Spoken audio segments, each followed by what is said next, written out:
अस्सलाम वालेकुम। मैं इस वक्त मस्जिद कूफा में पहुंच चुका हूं। अभी मस्जिद कूफा की आपको ज़ियारत कराऊंगा। हमारे साथ मौलाना भी साथ हैं, वो भी तफसीली बताएंगे मस्जिद कूफा के बारे में। तो तरीके से इंशाल्लाह आप ज़ियारत करें। बिस्मिल्लाहिर्रहमानिर्रहीम बिस्मिल्लाहिर्रहमानिर्रहीम वबिही नस्तईन व हुवा खैरुल मुईन रब्बि इश्रह ली सदरी व यस्सिर ली अमरी वहलुल उक़दतम मिन लिसानी यफ़क़हू क़ौली अम्मा बाद। अभी हम अल्हम्दुलिल्लाह मस्जिद कूफा में हैं। मस्जिद कूफा के बिल्कुल पास हैं। ये जो जिस जगह पे मौजूद हैं ये मस्जिद कूफा के हिस्से में नहीं है। मस्जिद कूफा की बहुत बड़ी फजीलत है, बहुत ही कदीम मसाजिद में शुमार है। हज़रत नूह अलैहिस्सलाम का भी घर इसी मस्जिद कूफा के अंदर है। बहुत सारे अंबिया किराम का क़याम इसी मस्जिद कूफा के अंदर हुआ। और मस्जिद कूफा के सबसे बड़ी फजीलत यह है कि मोमिन और शिया के लिए नमाज के मुतालिक जो बताया जाता है, 4 मकामात ऐसे जहाँ पे नमाज आप जो है मुकम्मल पढ़ सकते हैं। जैसे अख्तियार है कसर भी पढ़ें, लेकिन बेहतर ज़्यादा सवाब इसमें का मुकम्मल नमाज पढ़ें।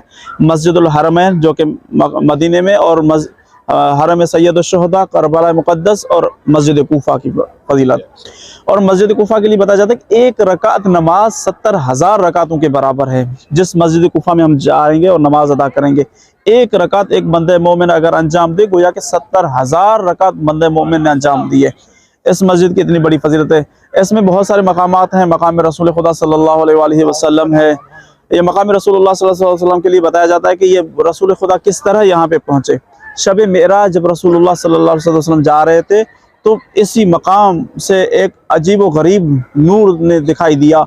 तो रसूलुल्लाह ने जनाब जिब्रील से पूछा, ए जिब्रील बताएं ये कौन सी किस जगह की ये नूर है। तो बताया गया जनाब जिब्रील ने, या रसूलुल्लाह ये इराक का एक शहर है जिसका नाम मस्जिद कूफा है। तो रसूलुल्लाह सल्लल्लाहु अलैहि वसल्लम ने ख्वाहिश की कि मैं इस मस्जिद की ज़ियारत करूँ और यह मुझे वहाँ पे ले जाया जाए। उसके बाद इस मस्जिद दक्कतुल क़ज़ा के नाम से मकाम है, जहाँ पे मौला कायनात अमीरुल मोमिनीन बैठ के फ़ैसले किया करते थे। उसके बाद मकाम साआ है, जो पुराने ज़माने में जैसे कोई निशानी खंबा वगैरह लगा के ताकि नमाज वगैरह की टाइमिंग को मुअय्यन किया करते थे। उसके बाद इसी मस्जिद से रिलेटेड जनाब कुमैल जनाब मुस्लिम की ज़ियारत है। इसी मस्जिद के साथ रिलेटेड जनाब हानी की ज़ियारत है। ये दोनों बहुत ही अजीम शख्सियात हैं। जनाब कुमैल अलैहिस्सलातु वस्सलाम और जनाब मुस्लिम अलैहिस्सलातु वस्सलाम वो अजीम हस्ती हैं जिसकी हम ज़ियारत करने का खुदा ने हमें शरफ़ अता किया है, जिसको सफ़ीर इमाम हुसैन कहा जाता है। जनाब मुस्लिम अलैहिस्सलातु वस्सलाम को जब जनाब इमाम हुसैन अलैहिस्सलातु वस्सलाम ने मुशख़्ख़स कर दिया कि ए मुस्लिम आप कूफे जाएंगे और आप सफ़ीर बन के जाएंगे। अब रिवायत के जुमले हैं कि जनाब मुस्लिम अलैहिस्सलातु वस्सलाम ने बग़ैर किसी ताख़ीर के कहा, लब्बैक या अबा अब्दुल्लाह हुसैन, अबा अब्दुल्लाह हुसैन मैं मुस्लिम बिन अकील आपकी खिदमत में हाज़िर हूँ। अगर आपने मुझे मुशख़्ख़स कर दिया है, मुझे चुन लिया है, हाँ अजीज़ो बस मुख्तसर जनाब मुस्लिम को पुरसा दें ताकि जनाब मुस्लिम हमारा पुरसा कबूल फरमाए। जनाब मुस्लिम के बारगाह में है। हाँ अजीज़ो अब रिवायत के जुमले हैं। रिवायत कहती है कि जब जनाब मुस्लिम अलैहिस्सलाम को कूफे भेजा गया, उस वक्त जनाब मुस्लिम के साथ रिवायत के जुमले हैं 30,000 लोग कूफे के लोगों ने बैत की जनाब मुस्लिम के साथ। इतने बड़ी इज्तिमा में लोग जनाब मुस्लिम के अक़ब में नमाज पढ़ा करते थे कि जनाब मुस्लिम ने इमाम हुसैन को ख़त लिखा कि ए मेरे मौला, कूफे के लोग आमादा हैं और सब आप पे बैत करने के लिए तैयार हैं। ए मौला रास्ता हमवार है, आप तशरीफ़ ले आएँ। हाँ अजीज़ो वही कूफा है, वही मुस्लिम है। एक ऐसा वक्त आया, अब एक दिन नहीं गुजरा, जनाब मुस्लिम तनहा रह गए। अब रिवायत के जुमले हैं, जब नमाज इशा आखिरी नमाज इशा की अदायगी के लिए जनाब मुस्लिम जब आए मस्जिद के अंदर, जनाब मुस्लिम ने नमाज मगरिब ख़त्म करके नमाज इशा के लिए जब तकबीरतुल इहराम के लिए कहा अल्लाहु अकबर, हाँ अजीज़ो यहाँ तक कि आहिस्ता आहिस्ता लोग निकलने लगे कि जनाब मुस्लिम तन्हा रह गए। हाय असीर ये जनाब मुस्लिम। अब रिवायत के जुमले हैं, जनाब मुस्लिम अलैहिस्सलातु वस्सलाम ने जब नमाज कंप्लीट करके बाहर निकले और देखा कोई भी नहीं है, हत्ता कि मस्जिद में कोई बंदा मौजूद नहीं है। अब जनाब मुस्लिम मुसाफिर हैं, सफ़र के हालत में हैं। जनाब मुस्लिम को नहीं पता कि मैं कहाँ जाऊँ।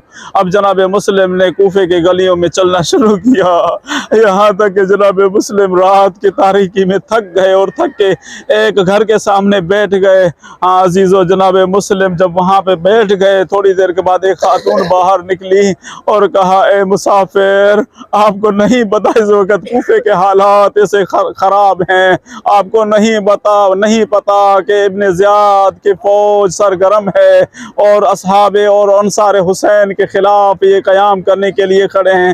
ہاں عزیز و جناب مسلم نے کوئی جواب نہیں دیا، بس اتنا کہا مجھے پانی پلا سکتی ہو؟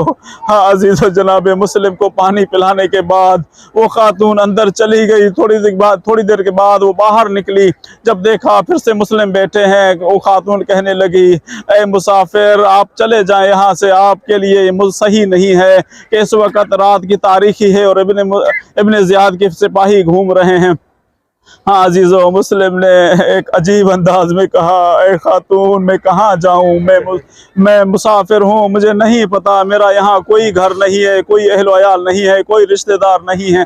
ہاں عزیزو بس اتنا کہنا تھا۔ اس خاتون نے کہا اے مسافر آپ اپنا تعارف کروائیے۔ جب جناب مسلم نے تعارف کروایا، اس خاتون نے جناب امام حسین پہ سلام بھیج کے اور کہنے لگی اے مسلم میرا گھر حسین کے لیے حاضر ہے۔ ہاں عزیزو جناب مسلم اس گھر میں چلے گئے، آرام کیا، کھانا کھایا، پانی پلایا گیا۔ ہاں عزیزو اس کے بعد اس خاتون کے ایک لعین ایک فرزند تھا جو ابن زیاد کے دربار میں زندگی گزار رہا تھا۔ وہ لعین جب رات کی تاریکی میں گھر تک کے آ گیا، ہاں عزیزو اس کی جب نگاہ پڑی جناب مسلم پہ، دل و دل میں کہنے لگا جس کا تلاش ابن زیاد کو ہے وہی ہمارے گھر میں موجود ہے۔ حالانکہ اس کے والدہ نے بڑی تاکید کی کہ بیٹا دیکھنا ایسے نہیں کرنا، یہ رسول اللہ کی اولاد ہے، امام حسین کا سفیر ہے، یہ ہمارا مہمان ہے۔ ہاں عزیزو اس نے موقع دے کے ابن زیاد کے اس دربار میں گئے اور ابن زیاد کو کہنے لگے ابن زیاد جس کے تلاش میں آپ ہیں، جس کے تلاش میں آپ کے سپاہی ہیں، وہ مسلم ہمارے گھر میں موجود ہے۔ ہاں عزیزو اب گھیراؤ تنگ کیا جناب مسلم کا، اعلان کیا اے مسلم باہر نکلو۔ ہاں عزیزو بنی ہاشم کا جوان ہے، جناب مسلم نے ایک جملہ کہا اے خاتون میرا ضمیر گوارا نہیں کر رہا کہ میں آپ کے گھر میں بیٹھوں اور باہر سے سپاہی حملہ آور ہوں۔ ہاں عزیزو بس جناب مسلم نے تلوار کو ہاتھ میں تھام لی اور دروازے سے باہر نکلے اور شجاعانہ انداز میں حملہ آور ہوئے، یہاں تک کہ جناب مسلم نے کئی ہزار سپاہیوں کو واصل جہنم کرنے کے بعد ایک شخص نے کہا ابن زیاد کو ابن زیاد ہمارے پاس سپاہی کم رہ گئے اور مسلم ابھی تک زندہ ہے۔ ابن زیاد غصے میں آ کے کہا کہ کیا ایک مسلم کے ساتھ آپ لوگ اتنے سپاہی مارے گئے ہو، کیا مقابلہ نہیں کر سکتے؟ ہاں عزیزو بہت ہی غمزدہ دن تھا جس دن جناب مسلم کو شہید کر دیا گیا۔ ہاں عزیزو جب جناب مسلم کو دربار ابن زیاد میں پیش کیا گیا، ایک سپاہی آگے بڑھ کے کہتا ہے اے امیر المومنین ہم اس کو آپ کے سامنے پیش کر چکے ہیں۔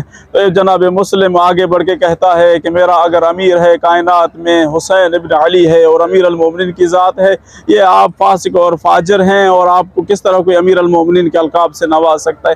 تو اسی مسلم کے بارگاہ میں ہیں، انشاءاللہ زیارت کریں گے اور پھر مسجد کوفہ کی زیارت کریں گے اور پھر اسی طرح جناب ہانی بن عروہ بھی اصحاب امام حسین علیہ السلام میں شمار ہیں، اگرچہ نابینا ہیں، ضعیفی کے عالم میں ہیں۔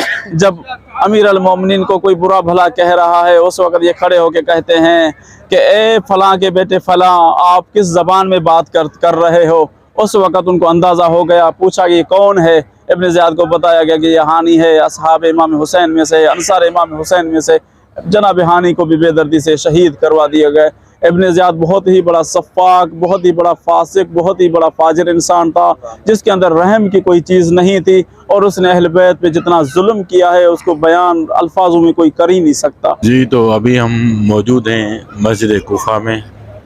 مسجد کوفہ میں بہت ہی بڑی زیارتیں ہیں، ایک ایک کر کے میں آپ کو سب زیارتیں تفصیلی کراؤں گا، اپنے بلاگ کے ذریعے نہ ایک ایک زیارت کراؤں گا۔ یہ مسجد کوفہ ہے، یہ مسجد کوفہ ہے۔